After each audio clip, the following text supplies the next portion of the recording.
اعوذ باللہ من الشیطان الرجیم بسم اللہ الرحمن الرحیم ما کان محمد ابا احد من رجالکم ولکن رسول اللہ وخاتم النبیین وکان اللہ بکل شیء علیما۔ محمد صلی اللہ علیہ وسلم تمہارے مردوں میں سے کسی کے باپ نہیں ہیں، لیکن اللہ کے رسول ہیں اور سب نبیوں کے آخر میں آنے والے ہیں، اور اللہ ہر چیز کو جاننے والا ہے۔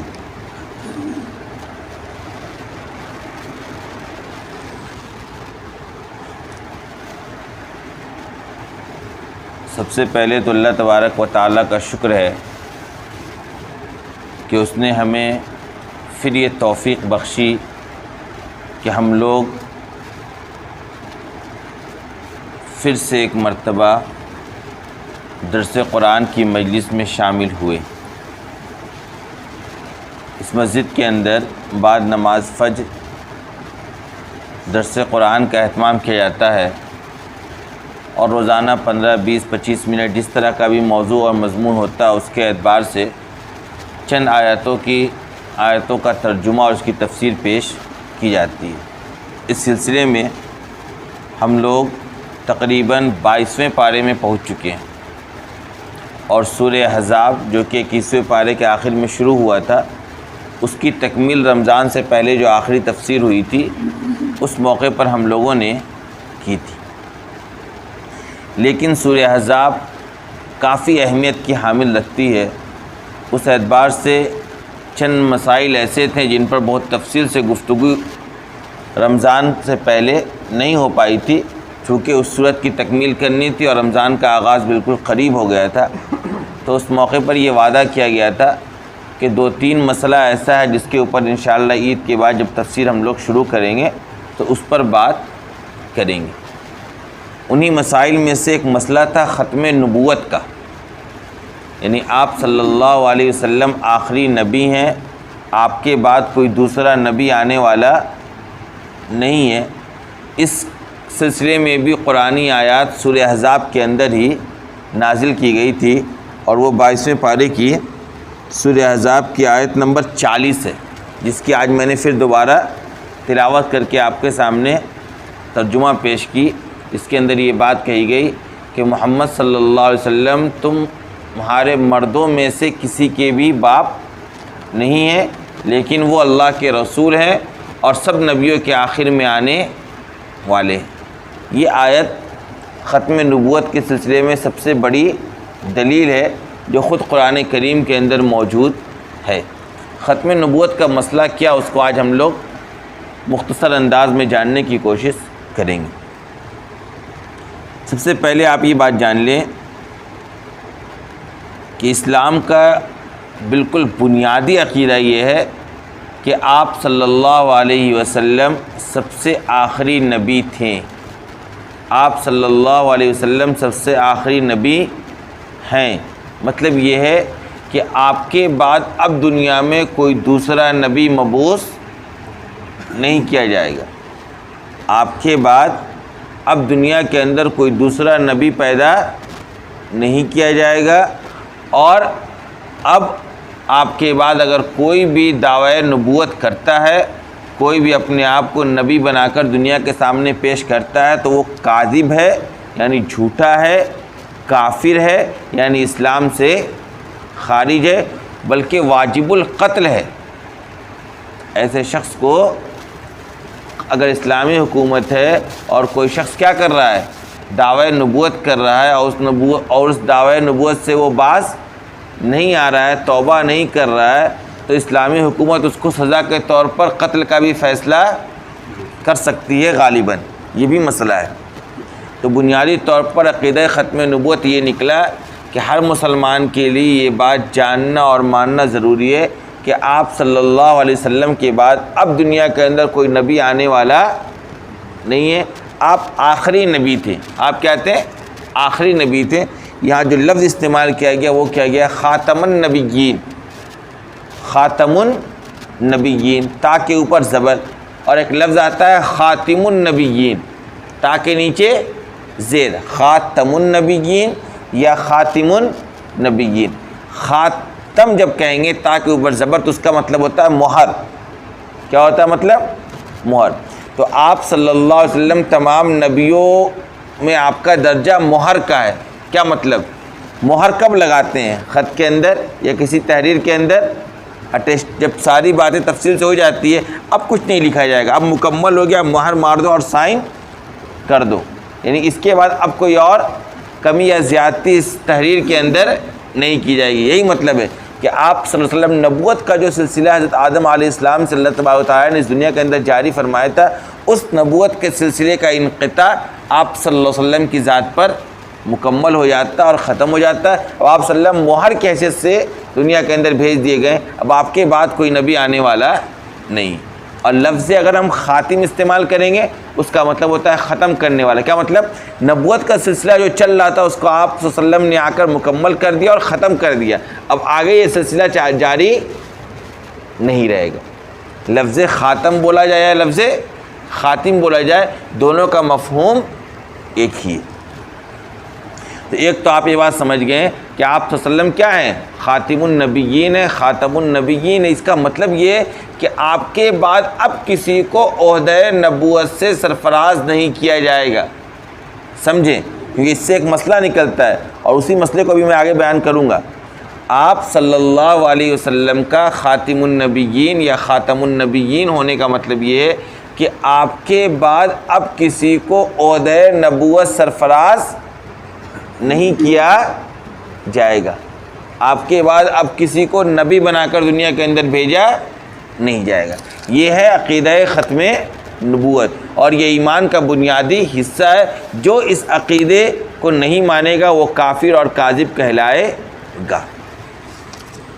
اب دوسری طرف اور آپ آتے ہیں تو دیکھیں گے کہ خود آپ صلی اللہ علیہ وسلم کے دنیا سے چلے جانے کے فوراً بعد حضرت ابوبکر صدیق رضی اللہ تعالیٰ عنہ کے زمانے میں ہی چند لوگوں نے نبوت کا دعویٰ پیش کر دیا، جس میں ایک مشہور نام مسلمہ کذاب کا ہے، اور اس کے بعد بھی دنیا کے اندر بہت سے ایسے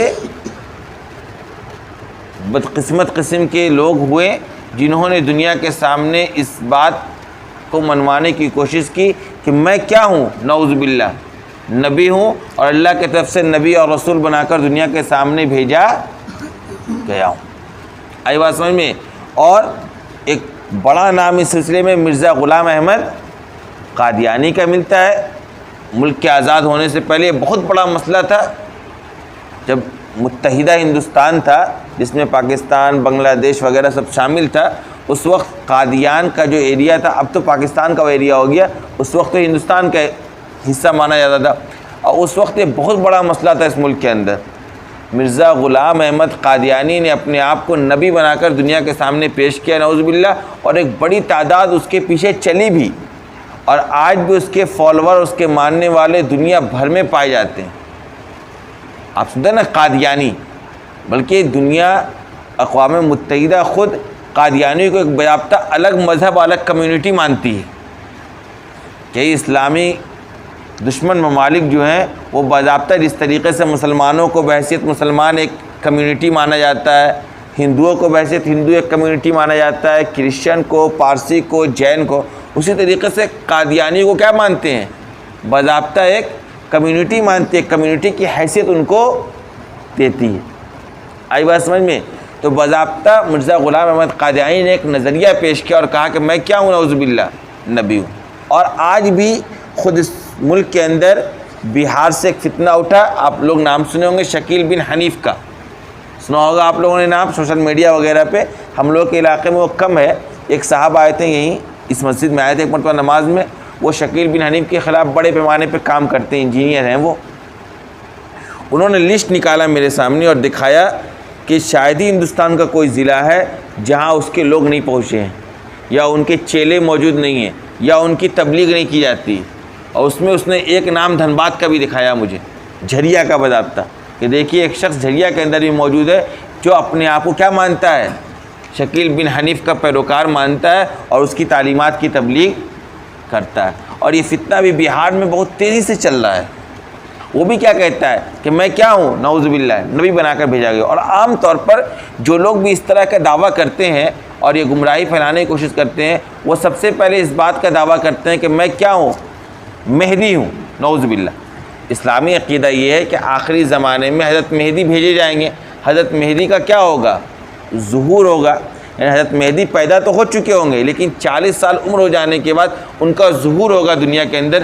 دنیا یہ جانے گی کہ یہ کیا ہے، حضرت مہدی ہے. اور لوگ ان کو پہچانیں گے ان علامات اور قرائن کے ذریعے جو آپ صلی اللہ علیہ وسلم نے احادیث مبارکہ کے اندر ان کے سلسلے میں پیش فرمایا. اسی طریقے سے اسلامی نظریہ اور عقیدہ یہ ہے کہ حضرت عیسیٰ علیہ السلام دنیا سے زندہ اٹھا لیے گئے ہیں اور دوبارہ پھر دجال کے زمانے میں عیسیٰ علیہ السلام کو دنیا کے اندر آسمان سے بھیجا جائے گا. پھر اس دنیا کے اندر ایک زندگی گزار کر پھر ان کا انتقال ہوگا اور ان کی تجہیز و تکفین ہوگی آپ صلی اللہ علیہ وسلم، حضرت ابوبکر صدیق رضی اللہ تعالیٰ عنہ اور حضرت عمر رضی اللہ تعالیٰ عنہ کے بازو میں روضہ اقدس پر. یہ اسلامی نظریہ اور عقیدہ ہے. اور اس سلسلے میں بھی قرآن و حدیث کی، قرآن کے اندر، احادیث کے اندر بہت مضبوط روایات اور مضبوط دلیل اور مضبوط آیتیں موجود ہیں جس سے یہ بات ثابت ہوتی ہے کہ آخری زمانے میں حضرت عیسیٰ بھی آئیں گے آسمان سے اور حضرت مہدی کا بھی ظہور ہوگا. عام طور پر جو لوگ اس طرح کی دعویٰ کرتے ہیں وہ سب سے پہلے دعویٰ کریں گے کہ میں ہی مہدی ہوں، میں ہی کیا ہوں، مہدی ہوں. اس کے بعد آگے چل کر وہ دعویٰ کر دیتے ہیں کہ میں ہی عیسیٰ ہوں. یعنی جس عیسیٰ کا تم انتظار کر رہے ہو کہ وہ آسمان سے بھیج جائیں گے، وہ کون ہے، میں ہی ہوں. 2 دعویٰ ضرور کرتے ہیں. پھر تیسرا دعویٰ کر دیتے ہیں نعوذ باللہ کہ میں کیا ہوں، نبی بنا کر اس دنیا کے اندر بھیجا گیا ہوں. اور جو روایات ہیں ان کی وہ بیجا تعویلات کرتے ہیں، غلط مطلب بیان کرتے ہیں. دجال کے آج کی دنیا میں امریکہ اور فرانس کو دجال ثابت کرنا چاہتے ہیں اور بہت طرح کی باتیں وہ لوگوں کے سامنے پیش کرتے ہیں. اور نوجوان طبقہ اس سے متاثر بھی ہوتا ہے. بہت سارے ملک کے یونیورسٹیوں کے بچوں کی یہ شکایت ہے کہ ہمارے درمیان ایسے لوگ ہیں جو ہمیں اس طرح کی باتیں بتلاتے ہیں اور ہمارا ذہن اور ہمارا برین واش کرنا چاہتے ہیں. تو عام طور پر اسی طرح کا دعویٰ لوگ کرتے ہیں. یہی دعویٰ مرزا غلام احمد قادیانی نے بھی کی.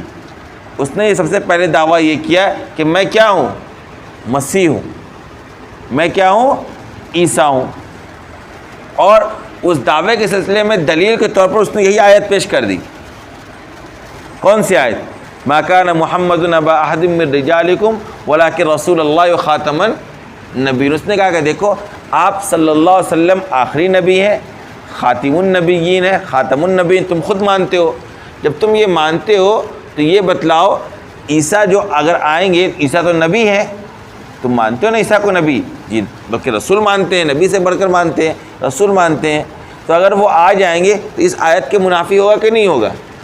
یہ آیت تو کہتا ہے کہ آپ صلی اللہ علیہ وسلم کیا ہیں، خاتم النبی ہیں. پھر عیسیٰ کا آنا خاتم النبیین ہونے کے منافی قرار دے دیا جائے گا. کیوں؟ کیونکہ عیسیٰ خود نبی ہے اور تم کہتے ہو کہ آپ کے بعد کوئی نبی آئے گا نہیں. لہذا میں ہی کیا ہوں، مسیح اور عیسیٰ ہوں اور میں نبی نہیں ہوں. پہلے اس نے یہی دعویٰ کیا. مرزا غلام احمد قادیانی نے بھی اپنے آپ کو کیا بتلایا کہ میں مسیح اور عیسیٰ ہوں، اور کہا دیکھو تم اگر اس عیسیٰ کو مسیح مانو گے جو عیسیٰ گزر چکے ہیں، پہلے دنیا سے جا چکے ہیں، تو پھر وہ خاتم النبیین کے منافی ہو جائے گا. کیونکہ یہاں تو کہا کہ آپ کے بعد کوئی نبی نہیں آئے گا اور عیسیٰ نبی ہے تو پھر نبی کیسے آئیں گے؟ دیکھ رہے ہیں اس کی عقل، اس کی عقل کو آپ دیکھ رہے ہیں کیسے ہوگی باتیں کر رہا ہے. اور عام آدمی اسی طرح کی باتوں کو سن کر متاثر ہوتا ہے. تو اس کو جواب بھی اسی آیت سے دیا گیا ہے. کہا گیا دیکھو خاتم النبیین کا مفہوم ہی تم نے نہیں سمجھا.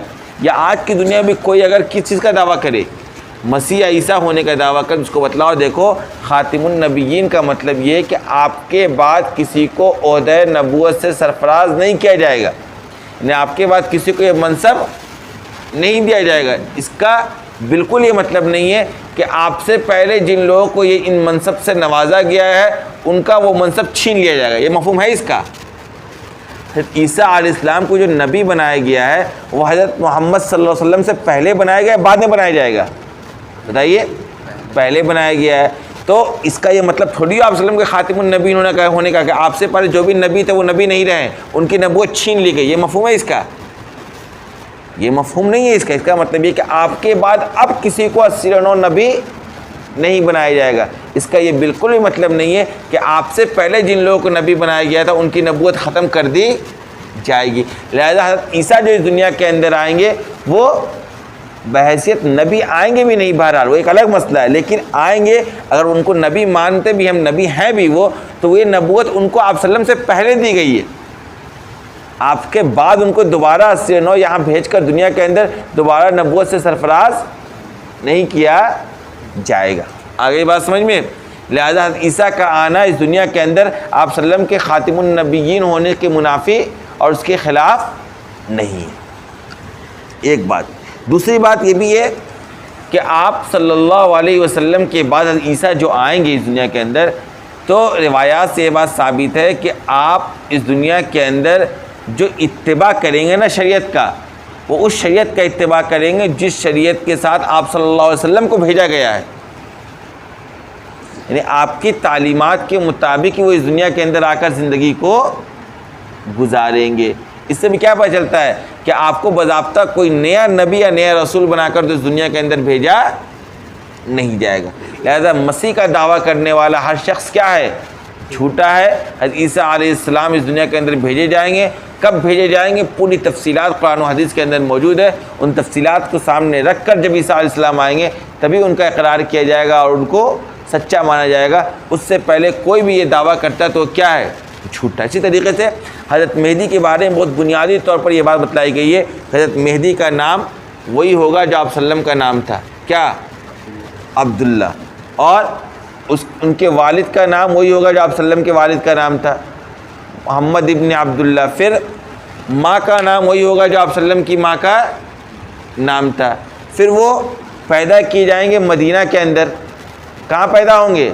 بہار یا دنیا کسی اور کونے میں پیدا نہیں ہوں گے. روایت سے یہ بات ثابت ہے کہ آپ کہاں پیدا ہوں گے؟ مدینہ کے اندر. پھر مدینہ میں پیدا ہو کر 40 سال آپ کی عمر گزر جائے گی. جب 40 سال آپ کی عمر گزر جائے گی تو اس موقع پر مدینہ کا جو والی اور گورنر ہوگا اس کی موت ہوگی. اب اس کے انتقال کے بعد مدینہ کے نئے گورنر کے انتخاب کو لے کر لوگوں کے درمیان آپس میں اختلاف ہوگا کہ مدینہ کا نیا گورنر کس کو مقرر کیا جائے. اس موقع پر مہدی کو اس بات کا ڈر ہوگا کہ اگر میں یہاں موجود رہا تو لوگ مجھے نیا گورنر مقرر کر دیں گے. لہذا وہ وہاں سے ہجرت کر کے چلے آئیں گے مکہ مکرمہ. کہاں چلے آئیں گے؟ مکہ مکرمہ. اور یہاں آ کر وہ طواف کر رہے ہوں گے. طواف کے درمیان لوگ ان کو پہچان جائیں گے، یہ کیا ہیں؟ حضرت مہدی ہیں. پھر لوگ ان کو ملیں گے اور ان کو کہیں گے کہ آپ ہمارے کیا بنے؟ گورنر بنے. وہ شروع میں انکار کریں گے لیکن اس کے بعد جب لوگوں کا دباؤ پڑے گا تو پھر وہ اس گورنری کے عہدے کو قبول کر لیں گے. پھر لوگ دھڑا دھڑ ان کے ہاتھ پر بیعت کرنا شروع کریں گے اور پھر ایک بڑی جنگ عظیم چلے گی. آپ پوری دنیا کے اندر آپ کا دورہ ہوگا اور خاص طور پر روم اور فارس یہ سارے علاقے اسلامی جھنڈے کے تحت فتح کیے جائیں گے. اور جب وہ لوٹیں گے تو روایت میں جو بات آتی ہے وہ یہ آتی ہے کہ اس علاقے سے بھی، جس علاقے میں ہم اور رہتے ہیں ہندوستان کا جو علاقہ ہے، اس علاقے سے بھی آپ کا گزر ہوگا اور اس وقت اس علاقے کا جو بادشاہ ہوگا وہ بھی قید کر کے لے جایا جائے گا. یعنی بڑے پیمانے پہ پورا علاقہ کیا ہوگا؟ فتح ہوگا. حضرت مہدی کے بارے میں بھی دو چار کی طرح ساری باتیں قرآن و حدیث کے اندر موجود ہے. لہذا اب کوئی اگر یہ دعویٰ کرتا ہے دنیا کسی اور کونے میں پیدا ہوا شخص جو کہ نہ آپ صلی اللہ علیہ وسلم کے ہم نام ہے نہ اس کی والدہ کا نام صلی اللہ علیہ وسلم کی والدہ کا نام ہے، تو وہ جھوٹا اور کیا ہے؟ کافر ہے. آئی بات سمجھ میں؟ یہ بنیادی عقیدہ اسلام کا. یہ عقیدہ اپنے ذہن و دماغ کے اندر ہی مضبوطی سے قائم کیجئے اور اپنے بچوں کے اندر بھی قائم کروائے کہ تمہیں کہیں کوئی اگر کسی علاقے میں بیٹھ کر تمہیں گمراہ کرنے کی کوشش کرے تو تم بالکل روز روشن کی اس طرح سورج کا نکلنا اس وقت یقینی ہے، اس طریقے سے تم اس بات کو یقینی جانو کہ سامنے والا کیا ہے؟ کافر اور جھوٹا ہے اور وہ کاذب ہے، وہ دعوے نبوت میں جھوٹا ہے. آپ صلی اللہ علیہ وسلم کے بعد اب کوئی نبی آنے والا نہیں ہے. ایک تو یہ.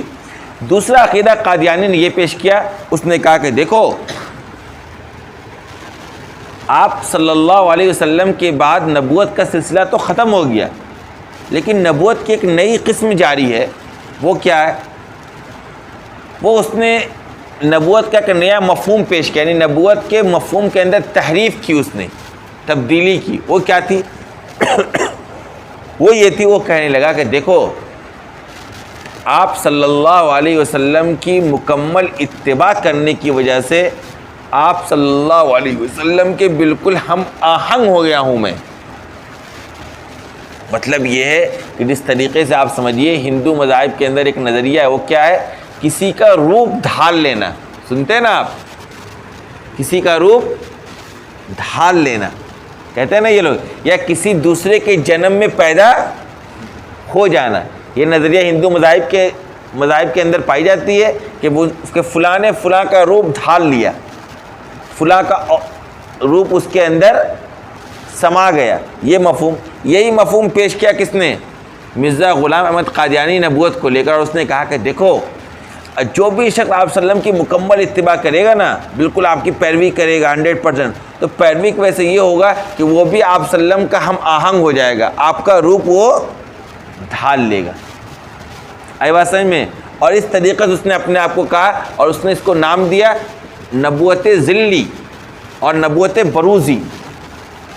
تو نام اس نے اس کو دیا ذلی، مطلب سایہ.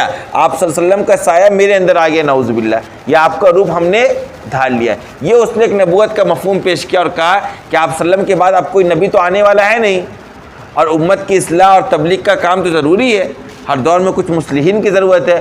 تو اس طرح کے لوگ آپ صلی اللہ علیہ وسلم کے رنگ کو، روپ کو دھار کر آتے ہیں اور دنیا کے اندر اصلاح کا کام کرتے ہیں. نعوذ باللہ یہ مفہوم مرزا غلام احمد قادیانی نے دنیا کے سامنے پیش کیا. تو اس سلسلے میں اس کا جواب یہ ہے کہ سب سے پہلی بات یہ ہے کہ نبوت کی ایک قسم آئی کہاں سے؟ قرآن میں کہیں کوئی ایسی بات نہیں ملتی ہے، نہ احادیث کے اندر ملتی ہے کہ اس سے یہ بات سمجھا جائے کہ نبوت کا کوئی ایسا مفہوم پایا جاتا ہو. اولاً تو اس طرح کا مفہوم جو نبوت کا پیش کیا کس نے؟ غلام احمد قادیانی نے پیش کیا. یہ مفہوم قرآن و حدیث کی کسی بھی آیت یا کسی بھی حدیث یا کسی بھی روایت سے ثابت نہیں ہوتی ہے، نہ کسی سے اس کا کیا ہوتا ہے؟ اشارہ ملتا ہے. بلکہ اس کے برخلاف ایسی روایات ملتی ہے، ایسی احادیث، صحیح احادیث ملتی ہیں جس سے یہ بات ثابت ہوتی ہے کہ آپ کے بعد اب کوئی نبی نہیں آئے گا دنیا کی اصلاح و تبلیغ کے لیے، بلکہ آپ کے بعد آپ کے خلفاء ہوں گے، آپ کے یہی امتی ہوں گے جو لوگ اصلاح و تبلیغ کے لیے کام کیا کریں گے. اور کہیں یہ نہیں بتلایا گیا کہ میرے بعد کوئی ذلی نبی ہوگا، کوئی بروزی نبی ہوگا، کوئی میرے رنگ کو، میرے روپ کو دھار کر تمہارے سامنے آئے گا. ایسی کوئی بات آپ صلی اللہ علیہ وسلم نے پیش نہیں فرمائی، بلکہ آپ نے بہت احادیث پیش کی. میں 2-3 روایت آپ کے سامنے پیش کرتا ہوں جس سے آپ کو پتہ چل جائے گا کہ کتنا واضح مسئلہ ہے یہ کہ آپ صلی اللہ علیہ وسلم کے بعد کوئی نبی نہیں ہو سکتا ہے. آپ صلی اللہ علیہ وسلم نے ایک روایت کے اندر کہا کہ دیکھو میری مثال اور انبیاء کی مثال ایسی ہے کہ جیسے ایک شخص نے ایک خوبصورت محل تیار کیا، اور خوبصورت محل تیار کرنے کے بعد ایک اینٹ کی جگہ وہاں پر چھوڑ دی. لوگ آتے ہیں اس محل کا چکر لگاتے ہیں، گھومتے ہیں، نظارہ کرتے ہیں، اور دیکھنے کے بعد کہتے ہیں یار کتنا خوبصورت اس نے یہ مکان بنایا ہے، کتنی خوبصورت تعمیر اس نے کی ہے. لیکن ایک اینٹ اور اگر رکھ دیتا تو کیا ہو جاتا؟ مکمل ہو جاتی ہے عمارت. وہ اینٹ یہاں پر موجود نہیں ہونے کی وجہ سے لوگ اس پر تعجب کرتے ہیں. آپ صلی اللہ علیہ وسلم نے کہا میں وہ نبی ہوں جو اس اینٹ کی تکمیل کر رہا ہوں. یعنی نبوت، قصر نبوت کو آپ سمجھیے کہ وہ ایک عالیشان محل ہے، اور اس محل کی مکمل تعمیر ہو، اگر ایک اینٹ وہاں پر موجود نہیں ہے، وہ اینٹ آپ صلی اللہ علیہ وسلم کی ذات ہے. آپ صلی اللہ علیہ وسلم آنے کے بعد اس محل کے اندر وہ ایک اینٹ بھی رکھ دی گئی. اس کے بعد اب کسی بھی اینٹ کی اس محل کے اندر گنجائش باقی نہیں رہی. یہ روایت آپ صلی اللہ علیہ وسلم نے خود پیش کیا کہ دیکھو میری مثال اس ایک اینٹ کی طرح ہے جس کو داخل کر دینے کے بعد اب اس محل کے اندر کسی قسم کی تعمیر کی گنجائش باقی نہیں. اسی طریقے سے آپ صلی اللہ علیہ وسلم نے ارشاد فرمایا کہ دیکھو جو بنی اسرائیل تھے ان کے یہاں انبیائی سیاست اور انتظام، سارا مسائل کی ذمہ داری اپنے ہاتھوں کے اندر لیے ہوئے تھے. ایک نبی کا انتقال ہوتا تھا، دوسرا نبی ان ذمہ داریوں کو لے لیا کرتا تھا. لیکن میری امت کے اندر میرے بعد لا نبی یا بعدی، میرے بعد کوئی نبی نہیں ہوگا. وسیکون خلفاء، ہاں میرے بعد خلفاء ہوں گے جو لوگوں کی اصلاح و تبلیغ کا کام کیا کریں گے. اگر آپ صلی اللہ علیہ وسلم کے بعد کوئی ذلی نبی ہو سکتا تھا، کوئی بروزی نبی ہو سکتا تھا، آپ اس کے بارے میں بیان کرتے نا. آپ نے کہا نہیں میرے بعد کیا ہوں گے؟ خلفاء ہوں گے. اس سے بھی یہ بات واضح ہو گئی کہ آپ کے بعد اب کوئی کسی قسم کا بھی نبی آنے والا نہیں ہے. اور جو قسم اس نے پیش کی اس وہ مفہوم تو کسی حدیث اور روایت سے ثابت ہوتا ہی نہیں. اسی طریقے سے آپ نے باضابطہ کہا، آپ کی روایت ہے لا نبی یا بعدی، یعنی میرے بعد اب کوئی نبی آنے والا نہیں ہے، نہ میرے بعد اب کسی کو نبی بنا کر اس دنیا کے اندر بھیجا جائے گا۔ اس طریقے سے کئی روایتیں، تقریباً 200 روایت ہیں۔ کتنی؟ 200 روایتیں ہیں جس سے یہ بات ثابت ہوتی ہے کہ آپ صلی اللہ علیہ وسلم کے بعد اب کوئی دنیا کے اندر نبی بھیجا نہیں جائے گا۔ لہذا عقیدہ نبوت انتہائی اہم اور حساس مسئلہ ہے۔ آج بھی پاکستان کے اندر، پڑوس ملک کے اندر، اس مسئلے کو لے کر طرح طرح کے اختلافات کھڑے ہوتے ہیں۔ باضابطہ وہاں لوگوں نے سپریم کورٹ کے ذریعے اس سلسلے میں فیصلہ فرمایا، یعنی مقدمہ لڑا لوگوں نے وہاں۔ عقیدہ ختم نبوت کو لے کر باضابطہ مقدمہ لڑا گیا ہے، اور حضرت مولانا انور شاہ کشمیری رحمۃ اللہ علیہ کا نام آپ لوگوں نے سنا ہوگا۔ علماء دیوبند میں ایک بڑے عالم گزرے ہیں حضرت علامہ انور شاہ کشمیری رحمۃ اللہ علیہ، جن کو اللہ تبارک و تعالیٰ نے بلا کی ذہنیت دی تھی۔ کوئی چیز دیکھ لیتے تھے، 40 سال تک بھولتے نہیں تھے۔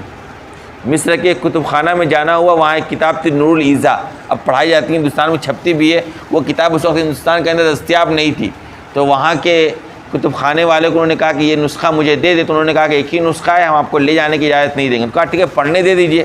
کہا ٹھیک ہے، اس کا مطالعہ کر لیجئے۔ مطالعہ کر کے آ گئے ہندوستان آنے کے بعد اس کا ایک نسخہ تیار کیا اور بھیج دیا، اور کہا دیکھو تمہارے نسخے میں یہ غلطی ہے۔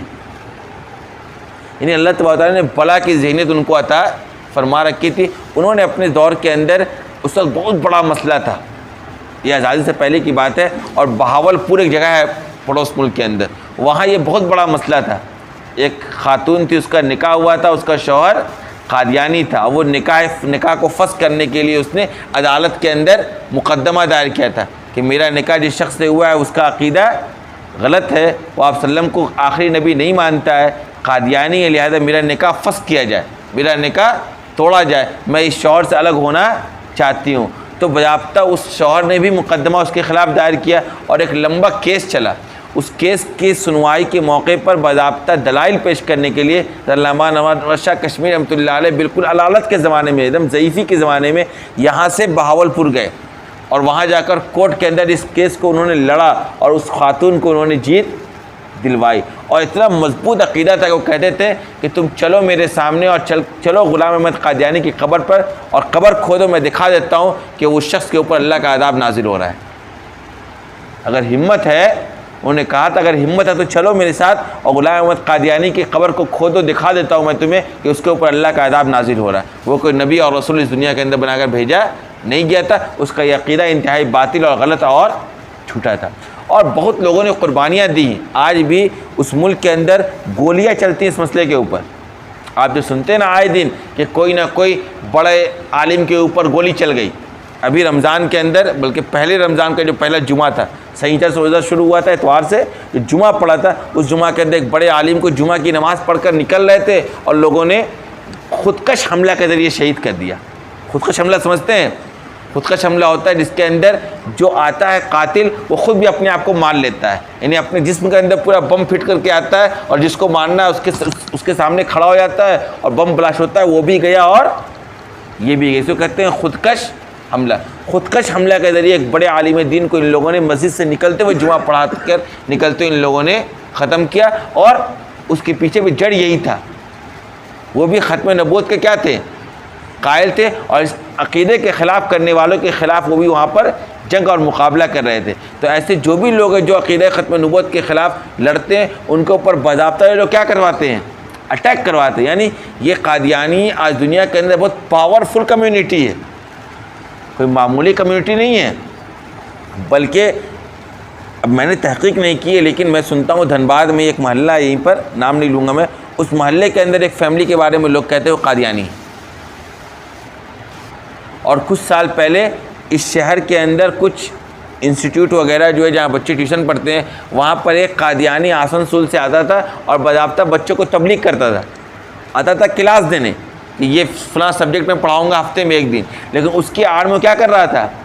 قادیانی کی تبلیغ کر رہا تھا، اس کا لٹریچر وہ لوگوں کے درمیان تقسیم کرتا، بلکہ قادیانیوں نے اپنا ترجمہ بھی شائع کر دیا ہے۔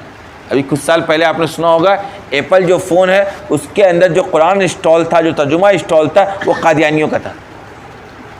ان کی پہنچ کا اندازہ لگائیے آپ، اور کس طریقے سے وہ کام کرتے ہیں۔ لہذا بہت محتاط رہ کر اس عقیدے پر ہی انسان کو مرنا، مسلمانوں کا عقیدہ یہ ہونا چاہیے کہ ہم عقیدہ ختم نبوت پر ہی مریں، موت بھی آئے تو عقیدہ ختم نبوت میں ذرہ برابر بھی شک کی گنجائش نہ ہو. یعنی کم عقل قسم کے لوگ ہوتے ہیں, کم علم قسم کے لوگ ہوتے ہیں, ان کو یہ لوگ آسانی سے گمراہی کی طرف لے جاتے ہیں. حالانکہ بنیادی طور پر یہ قرآن نے آیت کے اندر کہہ دیا کہ محمد صلی اللہ علیہ وسلم تم میں سے کسی مرد کے باپ نہیں ہے. اس کی وجہ کیا تھی؟ ایک شان نزول ہے اس آیت کا. اس سے پہلے جو واقعہ تھا زید ابن حارثہ کے متعلقہ صلی اللہ علیہ وسلم کا جو نکاح ہوا تھا, تو لوگوں نے اعتراض کیا تو کہا کہ دیکھو آپ صلی اللہ علیہ وسلم کسی مرد کے باپ نہیں ہے. ہاں پوری امت کے بحیثیت نبی ہونے کے روحانی باپ ہیں, لیکن حقیقی باپ کسی مرد کے نہیں, بلکہ آپ صرف 4 بیٹیوں کے باپ تھے, اور 3 بیٹے تھے جو بچپن میں ہی انتقال کر گئے تھے. اس کے بعد دنیا کے اندر آپ سے کسی کا تعلق اس حقیقی بیٹے کی طرح نہیں ہے کہ اس حقیقی بیٹے کی بیوی سے نکاح کیا ہو؟ حرام ہو. اسی بنیاد پر آپ صلی اللہ علیہ وسلم نے جو نکاح کیا حضرت اپنے منہ بولے بیٹے حضرت زید ابن حارثہ کی بیوی سے, تو یہ نکاح کے اوپر کوئی اعتراض بنتا نہیں ہے. اسی کے پیش نظر یہ آیت کی نازل کی گئی تھی, اور اس کے اندر یہ بات یہ بتایا گئی کہ آپ صلی اللہ علیہ وسلم کیا اللہ کے رسول ہیں, اور رسول ہونے کے حیثیت سے آپ صلی اللہ علیہ وسلم پوری دنیا کے کیا ہیں؟ روحانی باپ ہیں. وہ خاتم النبیین, اور آپ آخری نبی ہیں. کچھ سمجھ میں آیا عقیدہ ختم نبوت آپ لوگوں کو؟ اس پر بھی پڑھنا چاہیے. عقیدہ ختم نبوت پر بھی بہت لٹریچر ہے, اس کا بھی مطالعہ کرنا چاہیے, اور اس عقیدے پر ہی مضبوطی سے ہمیں اور آپ کو قائم رہنا چاہیے. واخر دعوانا. ایک مسئلہ اور انشاءاللہ دیکھتا ہوں, صلاۃ والسلام پڑھنے کا. صلاۃ والسلام کا مسنون طریقہ کیا ہے؟ صلاۃ والسلام کب پڑھنا چاہیے, کیسے پڑھنا چاہیے؟ یہ مسئلہ بھی چونکہ ایک آیت آئی تھی نا, ان اللہ و ملائکتہ یصلون علی النبی یا ایھا الذین آمنوا صلوا علیہ وسلموا تسلیما. کیا ایمان والو, اللہ اس کے فرشتے آپ صلی اللہ علیہ وسلم پر ضرور بھیجتے ہیں, رحمت کی دعائیں کرتے ہیں. اے لوگو, اے ایمان والو, تم بھی آپ صلی اللہ علیہ وسلم پر صلاۃ والسلام پیش کیا کرو. یہ آیت بھی سورہ احزاب کے اندر ہی آئی, اس کا ترجمہ ہو گیا تھا. اس سلسلے میں صلاۃ والسلام کا مسنون طریقہ کیا ہے؟ ہم دیکھتے ہیں بہت سے لوگ صلاۃ والسلام کسی خاص طریقے سے پڑھتے ہیں, بہت سے لوگ اس خاص طریقے کو فالو نہیں کرتے ہیں. اب ہر ایک کہتا ہے کہ وہ سامنے والا آپ صلی اللہ علیہ وسلم سے محبت نہیں کرتا ہے, یہ کہتے ہیں کہ وہ آپ صلی اللہ علیہ وسلم کی محبت میں غلو کرتے ہیں. تو صحیح طریقہ اور صحیح منہج کیا ہے, صلاۃ والسلام پڑھنے کا صحیح طریقہ کیا ہے؟ انشاءاللہ اس پر ہم لوگ کل گفتگو کریں گے. آخر دعوانا الحمدللہ.